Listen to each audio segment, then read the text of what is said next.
Hello, and welcome to another episode of the Odd Lots podcast. I'm Gio Weisenthal. And I'm Tracy Alloway. Tracy, do you ever want to write a book one day? Yes, you know this, Joe.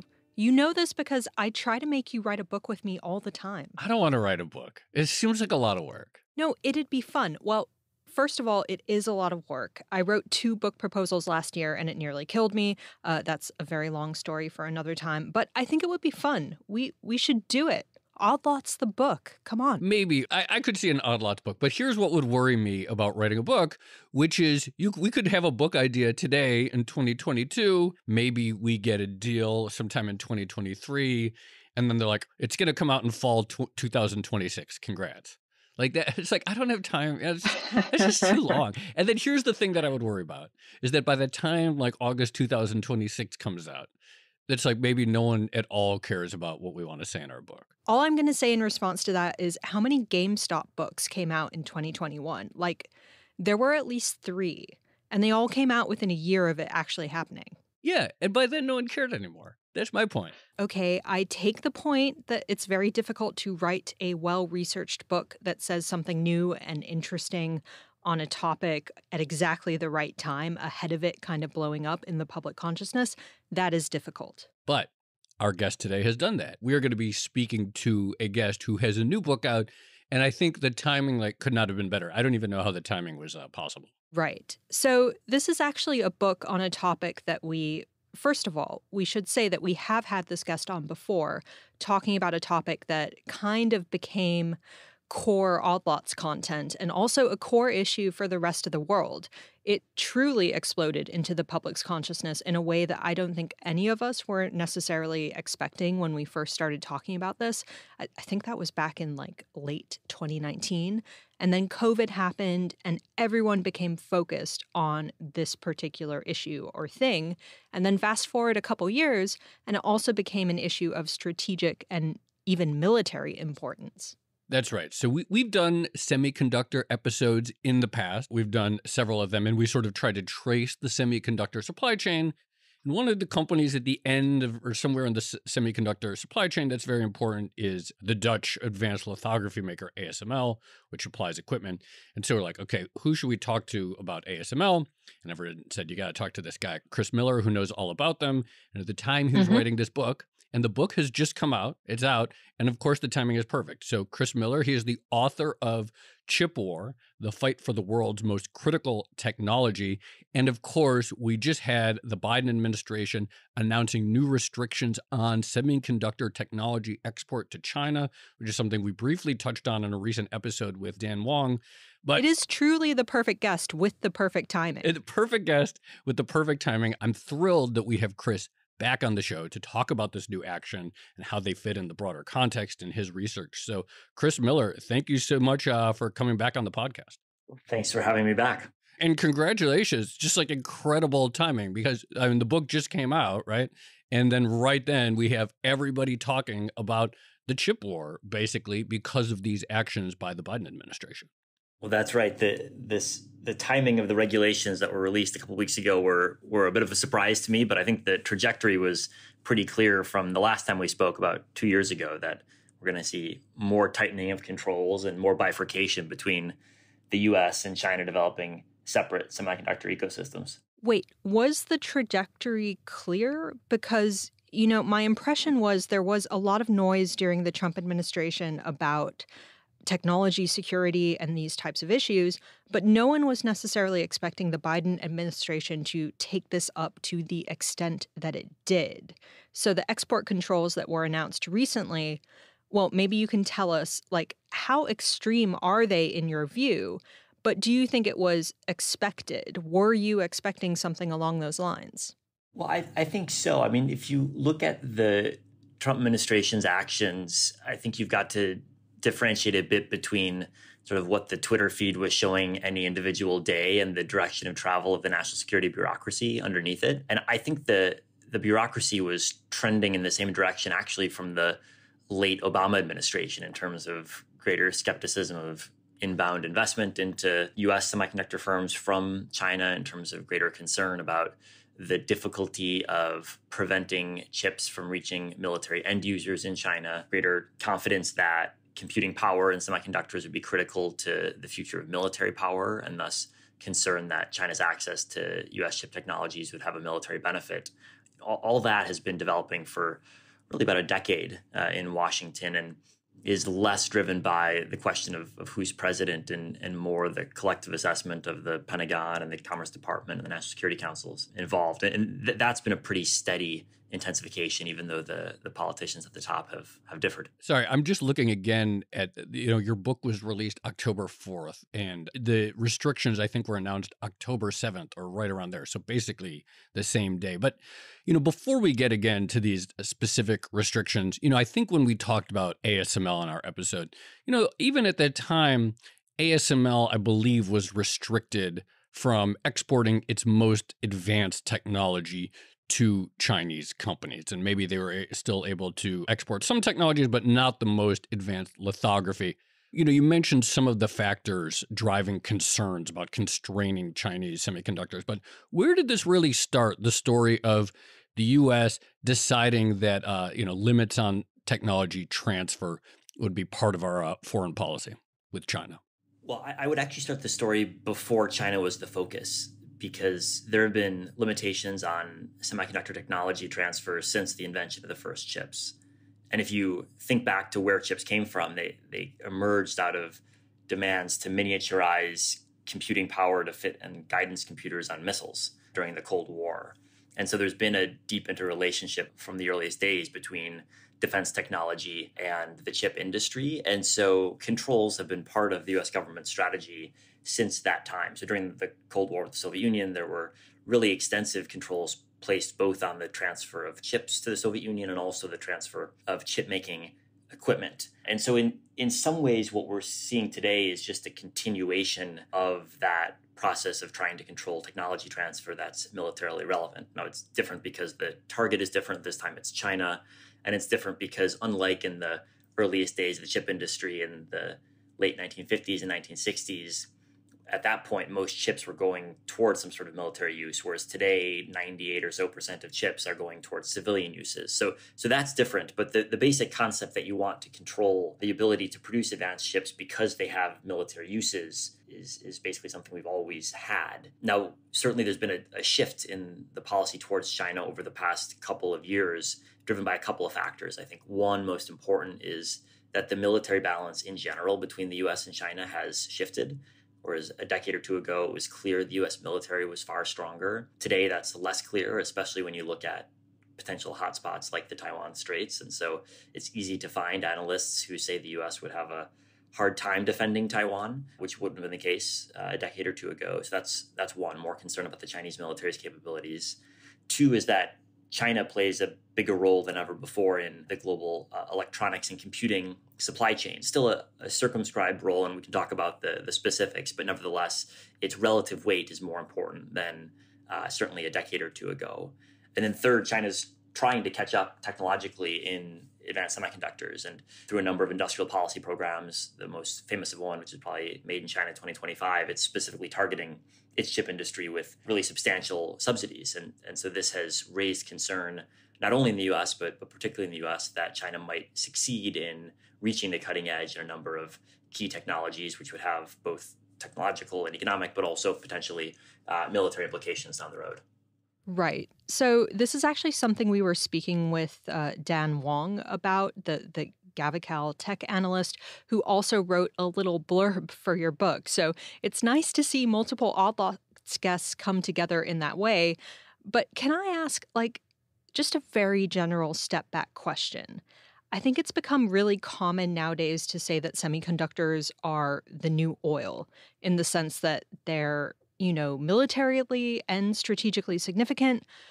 But are they really like oil in the sense that, they don't necessarily seem bounded by geography? I mean, it's not like we're trying to pull out a finite resource from the ground.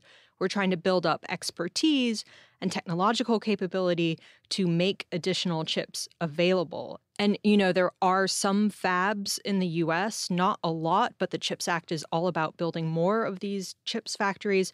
So I guess, what are the parallels with oil and what are the key differences? Yeah, I think you're right that there are obviously differences with oil. The geographic distribution is one difference, though actually I think oil is more geographically distributed than chip making capabilities, especially at the leading edge. And if you look at Saudi Arabia, produces 10 or 15% of the world's oil supply. By contrast, Taiwan produces over a third of the world's processor chips every year, and 90% if you're talking about the most advanced processor chips. Or ASML's got a far bigger role in the lithography production process, 100% at the leading edge of EUV lithography compared to what everyone else has in the oil industry. So in terms of concentration, we actually have more concentration at multiple parts of the chip supply chain than Saudi Arabia or even OPEC as a whole has. So if you're worried about the risks of supply cutoffs, there's more reason to be concerned about semiconductors, I think, than reason for concern about oil.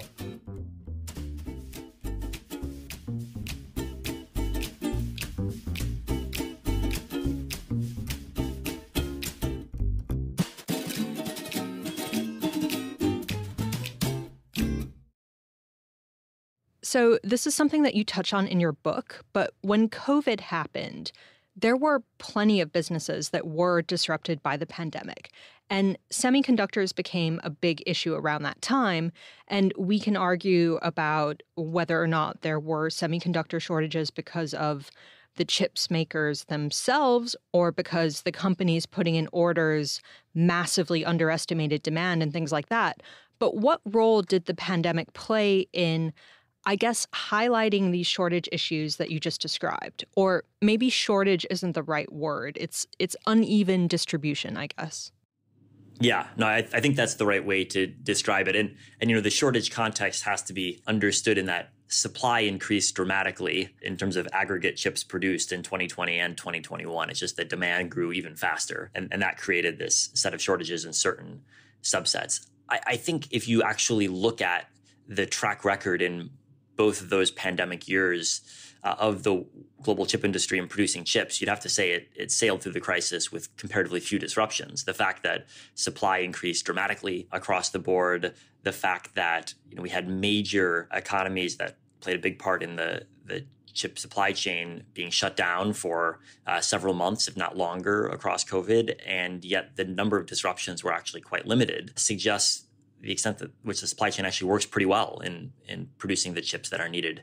And when you look at where we've seen the most disruption in terms of shortages, which is the auto sector, I think there's a pretty good argument that what we're seeing is not a chip shortage, but a automaker inability to properly plan the number of chips that they need, which is the problem that they faced. Automakers made the error in early 2020 of slashing their chip sales, just as demand for smartphones and PCs, et cetera, was booming because of the work from home trend. And as a result, when they came back to their chip suppliers a couple months later and said, actually, we're not going to need to cut demand as much as we expected, they found that capacity was already reallocated. So this is really more a question of how automakers manage their procurement and their just-in-time procurement processes than anything to do with chips per se. And if you look at specific disruptions to the chip making process in 2020 and 2021, you'll find that factory fires or ice storms in Texas were probably just as impactful as any sort of COVID-related disruption. But, all that is to say that certainly COVID put semiconductor shortages in the headlines in a way that catalyzed politicians to take the issue more seriously and to act. And I don't think we would have seen the Chips and Science Act pass in the way that it did had it not been for the fact that COVID made this kind of visceral and seeming to be relevant to the typical person. By the way, speaking of all the people who have glowingly blurbed your book, I see Admiral Stavridis also is one. Another Odd Lots guest. So I'm glad to see the Odd Lots crew so represented. All right, let's get to the new news. And of course, as we discussed, there were already restrictions on what kind of technology could be exported to China. But why don't you sort of summarize what was the status quo in, say, September? Where were we a month ago? And how dramatically have things changed with the new announcements from the Commerce Department and the Biden administration on exports? Like, just summarize, give us the big picture differences of then versus now.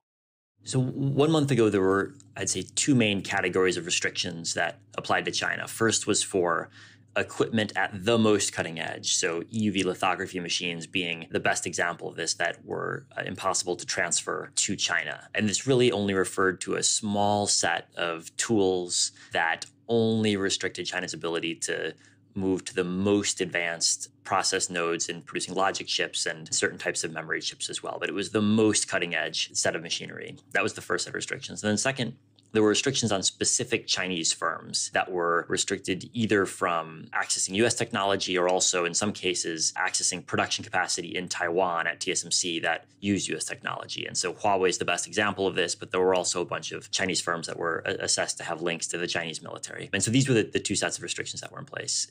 Today, after the new set of regulations, these have been broadened pretty substantially. So first off, the set of equipment that's no longer possible to ship to China is expanded a lot. So it's no longer just the most cutting edge. It's also tools that are actually kind of 1 or 2 generations or 3 generations behind the cutting edge today. So in the logic chip making space, anything that's headed towards a facility that's 16 nanometers or below is no longer possible to send to China. So this is not the most cutting edge chip like you find an iPhone processor, for example, but this is a much broader swath of chips. Now, there's a whole lot of chips that you still can send equipment for to China, but there's a broader definition of the cutting edge, which is designed to more tightly restrict China's ability to advance. So that's one big change. The second is that there's a new set of restrictions on the ability to send certain chips to China, and this focuses on chips called GPUs, which are used in artificial intelligence applications in data centers. And alongside this, there are restrictions on sending chips to Chinese supercomputers. So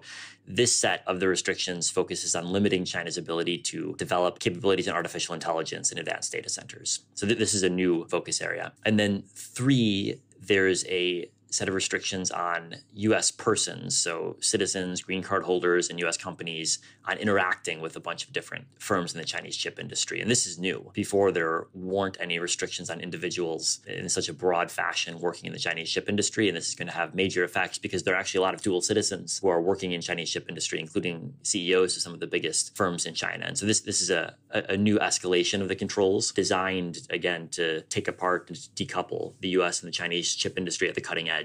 But all of this is to say that there's still no restrictions on anything that's not cutting edge for the most part. And so the goal of the regulations is to be fairly targeted in saying we're not going to allow any progress in the cutting edge, but we're still leaving all of the lagging edge mostly unrestricted. So it's still targeted, but it's pretty sweeping in the sense that it's saying no more progress towards advanced nodes. So that third point about Americans or green card holders no longer being able to do that kind of work in China, that's exactly what I wanted to ask you about, because this seems to be, so far, one of the things that is getting a lot of attention, one of the most extreme things. And we've already seen at least one semiconductor company talk about how it's having to, send people home or at least cut off their access at work. But first of all, how exactly does this restriction work in practice? And then secondly, I have seen some people talk about an expectation that maybe some of these companies are going to get some type of exemption. What's the possibility that that happens and that some of the extreme moves that have been outlined in these export controls are actually not necessarily rolled back, but they're sort of softened through these types of exemptions? Well, the Commerce Department in their announcement did clarify where they were likely to give exemptions and not likely to give exemptions.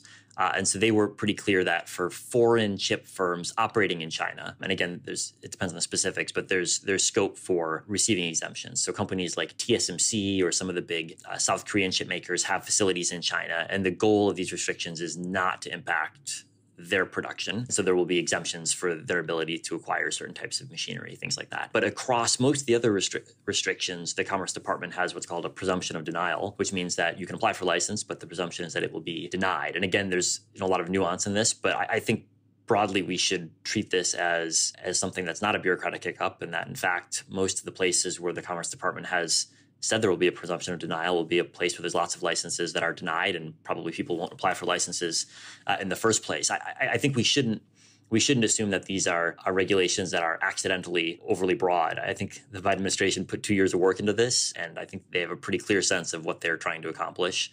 And my guess is that looking at the impact in the first couple of days after the regulations were announced, they're more or less seeing results that they had anticipated. So what's it going to do? The sort of in the first order effect. I mean, long term, maybe China will redouble or accelerate its efforts at building out its domestic capabilities. But what is the effect going to be tomorrow and in the short term on Chinese tech? The short-term effect is that China's going to buy a lot less equipment from U.S. suppliers, but also as a result from Japanese and Dutch suppliers, just because there's no point in buying half a production line. So the overall equipment sales will be decreasing. Now, again, it's not across the board because for lower tech production, that's still possible to acquire, but there will be an impact on equipment firms, and you've seen that reflected in their public statements. That's one.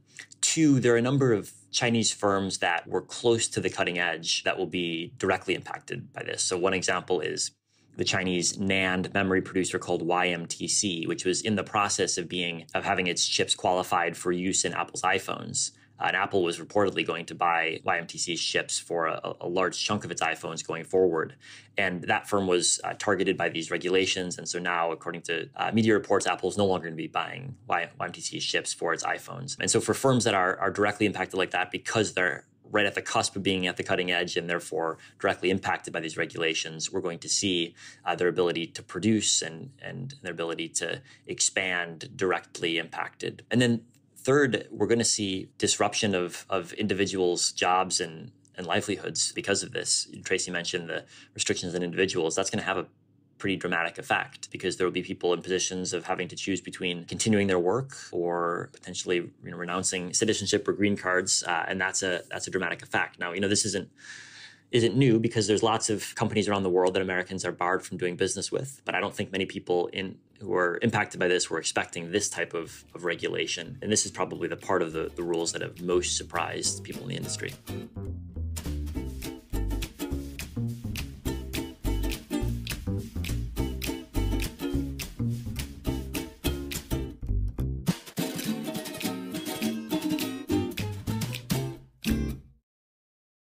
I asked Dan Wong this same question, but I would love to hear your response as well. But what kind of reaction would you expect from China here? So we've already had some statements from various officials talking about how it's going to endanger China's economic recovery and how it's generally a very bad thing for the economy. But would you expect any concrete measures from China after these restrictions? Yeah, it's an interesting question because on the one hand, I think you'd hypothesize that China has to do something in retaliation. On the other hand, if you look at the track record of China's responses to prior iterations of semiconductor export controls, China hasn't done much. When the U.S. put Huawei on the entity list and thereby restricted the transfer of a lot of U.S. chips and chip technologies to Huawei, China issued some angry statements, but ended up doing nothing, despite the fact that these restrictions hobbled one of China's biggest tech firms, which was, I think, a pretty striking demonstration of where sort of escalation dominance in this sphere, if you will, stands, that China felt like actually any sort of retaliation would leave it worse off than not retaliating. Now, this is an order of magnitude more impactful than the Huawei restrictions, although it's in some ways a bit more opaque since it doesn't target a single firm and it's sort of hidden in the specifics of Commerce Department regulations, which most people don't understand. But I would think China would feel more pressure to retaliate this time. But if you ask yourself, what's the best way for China to retaliate in a way that imposes more costs on the U.S. than it does on China, it's not obvious that there's a great option there. I mean, China's still deeply dependent on importing chips across the board. And China's economy, of course, is as weak as it's been in many years. So this isn't a time when Xi Jinping wants to probably impose further cost on the Chinese economy. And in particular, if you're a Chinese electronics firm or a firm in the semiconductor space, you're desperate right now to keep the connections that you do have open, because if there's any way you're going to get around the current regulations, it's going to be by whatever collaboration you have still functioning with leading firms in other countries. And so keeping those lines of communication and cooperation open with firms from other countries is really crucial, I think, for China's hopes of finding some way to counter these rules. So I'm not sure, actually, if China's going to take a dramatic retaliatory step, even though I think there's obviously a political impetus in China to do something and to look like you're not just taking these restrictions lying down. So, it's easy enough, and I kind of did maybe lazily enough, but it's easy enough to say, okay, well, this is going to hurt China in the short term, but in the long term, they're only going to, accelerate their own work on building out an advanced domestic semiconductor industry, which they might. But like, that seems still really hard, even if you have the entire sort of like force and money of the government. And I'm just thinking back to when we talked before, and the one of the details that I remember from our conversation was like ASML itself is a customer of a company that makes the smoothest substance on earth, because that's important, I guess, like for the mirrors to like shoot the light or whatever. And, it does not seem inevitable that China can catch up. I mean, we know like the challenge that Intel has with catching up to Taiwan Semi, et cetera. And without the sort of like best expertise of this very globally integrated supply chain, like how do you assess China's chances of becoming a tech leader in the space with so many restrictions? Well, I think it's going to be really hard. Is catch up possible? I think it's certainly possible over some time frame with some amount of expenditure. But I think the time frame is long and the expenditure is going to be large. And so China might decide that it's not willing to pay the price. And if you look just at the space of semiconductor manufacturing equipment, which is in some ways the space on which all of these other restrictions depend, the reality is that the number of companies in this space is very limited. Most of the key firms have been in their market position for several decades, and in some cases, almost half a century. And their supply chains, as you mentioned, involve sourcing some of the most complex and heavily engineered products ever made. And so it's just going to be very difficult to do so. In addition, we're seeing more and more the US government targeting China's firms in this space. So there's part of the restrictions that were rolled out recently limit the transfer of component parts to Chinese equipment manufacturers, which is, again, deliberately designed to make their process of advancement harder. And if you think about what it takes to make a machine tool in this space, it's one thing to make a machine tool that can do a specific process once or even a dozen times or 100 times. But to make a commercially viable machine tool in the chip industry, you need a machine that not only is able to move materials at almost the atomic level, but it also needs to do so with basically perfect runtime, perfect accuracy, and to be cost competitive. And that's something you can only really develop, I think, when you're closely collaborating with the firms that are going to be using your equipment. And so if you look at how innovation in the machine tool part of the chip industry happens right now, it happens in really deep collaboration with the customers, TSMC, Intel, Samsung, et cetera, because the tools have to be optimized for those customers. And so if you're in China today trying to develop your own machine tools, you're working with firms that have lower volumes, especially at the cutting edge. They're actually not producing the most cutting edge chips. And that's a harder environment in which to produce machine tools that are going to compete at all with the cutting edge that you can acquire abroad. So if you've got this closed loop innovation system where everything is second or third best compared to what you can get in Taiwan or what you can get in the Netherlands, it's just a really hard environment to catch up in. So this actually leads nicely into something I wanted to ask you about because, of course, we've been very focused on the U.S. efforts to restrict cutting-edge chip technology into China.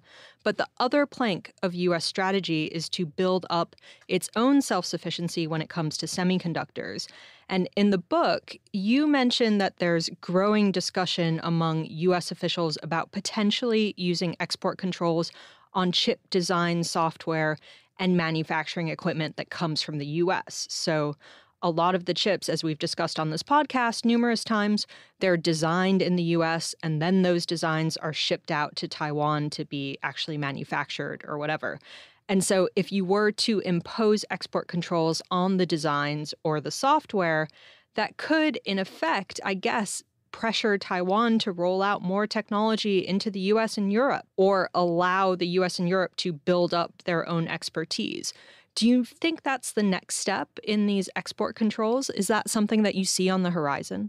Well, I'm not aware of it having been discussed at the government-to-government level. It is something that you can find written about in think tank policy papers and hear discussed to some extent in Washington, D.C. I don't know if the U.S. government is going to go to that level, and I think that would be a pretty dramatic step. It's one thing to impose export controls on countries that you see as primarily competitors, something else to impose them on countries that you see primarily as a partner. And so I think there would be some reticence in the U.S. to use that type of coercive strategy vis-a-vis Taiwan. But I think it is true that everyone in the industry knows that the U.S. does have the ability to impose these controls. And indeed, the U.S. already has imposed controls on China in a way that forces Taiwanese firms to take certain steps they wouldn't have otherwise taken vis-a-vis Chinese customers. And so the fact that the U.S. has this threat, I think probably does influence both how U.S. government officials and Taiwanese government officials think about the dynamic. But if you look right now at what Taiwanese firms, and really that just means TSMC, has planned in the United States in terms of opening new facilities. They're opening one new facility in Arizona. It will be relatively small in terms of its capacity, and most of TSMC's capital expenditure going forward is still going to take place in Taiwan, even if you include the Arizona facility, the new facility in Japan, potential facilities in Singapore and Europe that are being discussed. We're still talking about a company that's primarily focused in Taiwan, especially when it comes to its most advanced production nodes. So right now, I don't think TSMC is planning to dramatically diversify away from Taiwan, nor do I think it feels really substantial pressure to do so. A little bit of pressure, but not substantial enough pressure to make it change its business model. By the way, when you were talking about, the challenge of getting the equipment to run perfectly each time, I remember our episode we talked to Willie Shee at HBS, and like the math is just mind-boggling. Like 99.99% correct execution is like not anywhere near sufficient for how like many steps and how right everything has to go. But I want to pivot to the CHIPS Act. And, Tracy mentioned that, yes, part of strategy right now is constraining China's ambitions, but also there's been, legislation that moved forward in the U.S. A law was passed designed to bolster U.S. capacity. What do you see, like, how would you ascribe, just sort of big picture, the significance of that act? And how much do you think that's going to move the dial in terms of sort of setting TSMC aside, bringing onshore to the U.S. more capacity? So I think the CHIPS Act is the biggest move in semiconductor policy since the 1980s that we've seen from the U.S. government. In the 1980s, there was a trade war with Japan, which was at the time a big chip maker, and the U.S. threatened to impose a bunch of tariffs on Japanese chip imports until the Japanese agreed to limit their semiconductor exports. And that was a big focus of policy at the time. And then for about 4 decades, or at least 3 decades, U.S. policymakers more or less ignored semiconductors as a policy issue, in part because U.S. firms appeared to dominate them. And that's obviously changed. The Chip and Science Act will do 2 main things. First, it allocates $39 billion to subsidizing the manufacture of chips in the U.S., mostly focused on leading edge chips, but with some funds for lagging edge. And then second, devotes around $12 billion to R&D efforts in chips. And so on the manufacturing side, I think there's no doubt that the subsidy funds will result in more manufacturing facilities being built in the U.S. That's sort of a simple economic calculation. And I think we've already seen many of the firms that would be impacted, Samsung, TSMC, Intel, Micron, already in the process or in the announcement stage of opening new facilities. So there will certainly be an impact on the amount of chip making in the U.S. Is it going to dramatically change the status quo? It depends what you mean by that. But right now, the U.S. produces 10 or 15% of chips. We're not going to see that go up to 50% or anything near that level anytime soon. But we will have more leading edge chip making in the U.S. than we otherwise would have. I think that's pretty clear. I think the more interesting part actually is the R&D funds, because my guess is that when we look back in 10 years' time and ask what was the biggest impact of the CHIPS Act, it will actually not be the subsidization of manufacturing, but actually the R&D, because the amount of money that's going into chips R&D is really substantial. There's always been some via the National Science Foundation and some via DARPA, but $12 billion is a big influx over a fairly short period of time. And so I think this actually has the chance to have a really substantial impact over the coming decade. So just listening to this and the amount of money and effort that the U.S. is going to put into building out its own chips capacity, is the U.S. actually aligned with some of its allies, such as Taiwan, potentially Europe, when it comes to its plans for chips? Because it feels like there's a tension here. If the U.S. has to balance between saying we're going to build out our own capability versus we're going to take market share away from TSMC, which is a huge company in Taiwan, of course, which is one of the U.S.'s major military allies in the Asia region, that does seem like a bit of a balancing act. Yeah, it is. And especially when you set that next to the export control side as well, which imposes interesting differential effects on on different firms, some negative, some positive, depending on which control you're looking at. And so I think you do need to look at the CHIPS Act funding, which applies both to U.S. firms and for non-U.S. firms building facilities in the U.S., alongside the export controls as part of a unified strategy to coerce and attract the world's chip firms more into the U.S. ecosystem and less into the Chinese ecosystem. In terms of advanced fabrication subsidies, I think there certainly is a bit of a zero-sum dynamic between the U.S. and Taiwan and the U.S. and Korea in the following sense, that both TSMC and Samsung prefer to have most of their capacity in their home country, and they prefer to have most, not all, of their R&D in their home country, and they prefer that both for economic reasons, that their businesses work quite well in the current setup, and also, I think, for political reasons. And so to the extent that the U.S. is pushing for more investment in the U.S., there is a bit of a zero-sum dynamic. Now, the U.S. is not just pushing, it's also subsidizing. And so that helps to compensate them to some extent. But I think you're right, Tracy, to suggest that TSMC wouldn't have been pushing for any of these changes if it were in charge. It's responding to shifts that governments are imposing on the semiconductor industry more generally. In terms of other subsidy programs, Japan, Singapore, from Europe, I think it depends who you're looking at. The Japanese, for example, have subsidized TSMC to build a facility in Japan, but it's not focusing on leading edge. It's focusing on a more of a lagging edge node that is particularly relevant for Sony, which is a big customer of TSMC's. And so that doesn't really conflict much at all with what the US is planning to spend money on. With Europe, Europe's own chips bill is still a work in progress. And I think we're gonna have to wait and see what actually Europe decides to spend its money on. I worry most actually about potential market inefficiencies created by Europe's chip subsidies, since they remain quite unclear as to where they're headed. I think it's harder to imagine that Europe will succeed at leading edge manufacturing simply because it has less infrastructure even than the US. But if Europe puts its money towards lagging edge manufacturing, that's an industry that already is getting plenty of subsidies from around the world, including from China. So I think there are questions to be asked about how Europe actually plans to spend the 50 billion euros that it intends to devote to the industry. So you mentioned that, okay, the U.S. is probably not going to dramatically jump over the next several years in its share of global semiconductor manufacturing, but presumably the goal is for it to increase a bit. In 10 years or however many years, what would we have to see to say the CHIPS Act was a success, or what would constitute success? I mean, again, even R&D can sometimes be ambiguous what that turns into in terms of commercialized products. So from your perspective, what would constitute, okay, this bill actually achieved its aim? Well, I think part of the way to conceptualize this bill is as an insurance policy. And it's an insurance policy that is protecting us in case of some sort of escalation around Taiwan, which could disrupt chip production, and if so, it would be dramatically costly for the world economy. And so calculating the efficacy of an insurance policy is a hard thing to do, especially because ideally you don't have to cash it in. But I think that is the right way to look at this. And again, it's not that we're going to go from large-scale dependence on Taiwan to zero, but that on the margin, we're going to become less dependent on the supply of chips crossing through the Taiwan Strait, and that reduces the risk in case of some sort of war, and it also reduces China's ability to use our reliance on Taiwan as a mechanism of pressure. So I think that's the first thing, is that there is sort of a national security insurance mechanism here that is hard to price in economic terms. The second thing on R&D, I think actually we should be able to pretty clearly know in a decade's time whether the R&D funding worked or it didn't work. And if we can't find clear evidence of pretty direct lines between spending and commercial successes, I think we should tell ourselves that it failed. And this is where I think there's the most work actually to be done at the Commerce Department and elsewhere in the U.S. government, is that it's easy to dole out funds to subsidize advanced manufacturing, especially when the number of plausible firms that could be involved is really limited. And if you're going to build an advanced logic facility, there's only 3 firms in the world that are going to do it.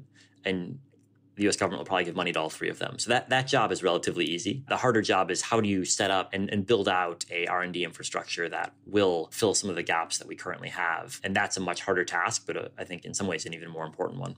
So since you mentioned the idea of the U.S. kind of hedging disruption in Taiwan, I have to ask a question that's getting a lot of attention at the moment. You know, loads of people on Twitter talking about theoretical situations and various possibilities here. But if there was some sort of invasion of Taiwan or some sort of military action against the country, how would you expect that to impact TSMC. And, one of the things that comes up in these discussions is the idea that if China did a full-on invasion and they took over all the fabs in Taiwan, would they be able to just keep manufacturing semiconductors like they were before the invasion? Or is there something particular about the chip-making business that makes that scenario more difficult? Well, I think if we have a sort of D-Day style invasion, if you will, the likelihood that any semiconductor facilities in Taiwan remain intact after the fact is pretty low. We're talking about the most precise machinery ever made. Chip fabs are full of explosive gases. It seems perfectly designed to not survive a war. And even if by some miracle TSMC's facilities did survive a war, you'd still need all the personnel in place and in place in a way that they wanted to keep facilitating the production process rather than sabotaging it. And you'd still need supplies from abroad because TSMC relies on chemicals, for example, sourced from Japan and elsewhere. So I think it's implausible, close to a 0% probability that China could invade Taiwan. We'd have a massive war, and at the end, China would have perfectly functional chip-making facilities. Now, whether Chinese leaders understand that, I don't know. I don't know to what extent they've dug into the chip-making production process, and I do worry a bit that there is a fair amount of discussion in Chinese social media, for example, and even among Chinese government-aligned analysts about taking Taiwan to seize the chip fabs. But I think that idea is a fantasy. But I also think that when you envision military escalation scenarios, there's a lot that could happen between peace, where we are right now, and a D-Day style invasion. And in those types of coercive measures or gray zone measures, if you will, in military lingo, that's where I think you could envision down the road China applying pressure, making demands on Taiwan. And if Taiwan doesn't feel like it has the backing of the United States, or doesn't feel like the U.S. could actually successfully come to its aid militarily, Taiwan might be pressured to, for example, change its regulations when it came to access to TSMC's fabs. And so that's a more plausible scenario to me, which could still have dramatic implications for the United States in economic terms, also in military terms. Chris Miller, it was such a treat to have you back on, and sort of, again, extraordinary confluence of expertise, news, and new book out. Appreciate you coming back on Odd Lots. Well, thanks for having me back. Thanks so much, Chris. That was great. That was fantastic. Yep, thanks, guys.